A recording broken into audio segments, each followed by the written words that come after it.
السلام عليكم ورحمة الله وبركاته. الحمد لله المنان وبعده waxaan salaamayaa dhammaan ummadda Soomaaliyeed meel kasta oo joogto waxaan ku salaamayaa salaanta islaamka assalaamu calaykum waraxmatullaahi wabarakaatu galabta waxaan dareemayaa farxad aan innaba aan caadi ahayn waxaan farxad la qaadanayaa asxaabteydii oo aan heerka jaamacadda aan dhameynay waxaan mahad oo dhan u sugnaatay Ilaahay subxaanahu wa ta'aala ii suurtageliyay inaan dhammaystirto أهدافتي قيب كميدا وهيرك كواد جامعة بيجولاركا أو Business Administration Department of Accounting إلهي سبحانه وتعالى وما هذا أصولاتي مركز حتى وحرمنا هالكلام هذا عليه لبدي دوالد هو يمرين عبد الله حسن عثمان سيادي أبي عبد الله محمد عبد الله وجاز ورنتي ما أنت هلك أنجوبه إلهي كسوكو جارسيي والدلال جهد بدن يوسف بحيي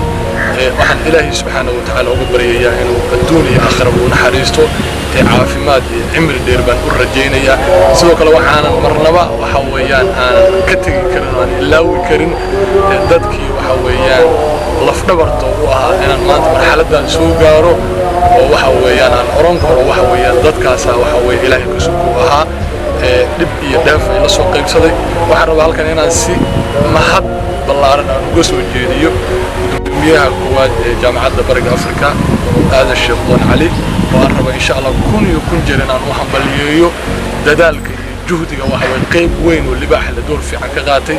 أصحاب تيدي ولا لهي فاميلي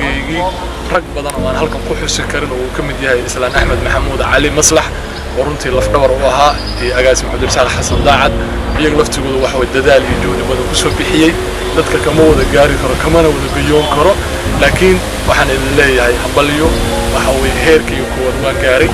alxamdulillah waxaan Ilaahay subhanahu wa ta'ala ugu baryayaa inuu wada naxariisto inuu waxa weey miisaankooda xasanaadkooda u daro dadaalka iyo juhdiga ay soo bixiyeen waxaan rajaynayaa insha Allah abaal raaga ragii geelbaale insha Allah inaan abaal gudi doono waxa weeyaan family-gayga iyo waalidkayga hooyay waqti badan ugu soo bixiyay abaalkooda Rabbi subhanahu wa ta'ala baa gudi kara adduunka oo dhan hadaan u keeno gudi karno iyaga laftooda wax rabaa inaan mahad ballaaran u jeediyo waxaan halkan aan ka marnay asxaabteydii oo waqti adag aan soo wada qaadanay rag badan oo halkan farxad la qaadan lahaa oo waxa weeyaan goobta ka maqan oo xaalado jira sida COVID-19 awgii aad baa idin salaamaya hambali waan leeyahay asxaabteeda dhammaan isla qalin jabinay dafcadan islaam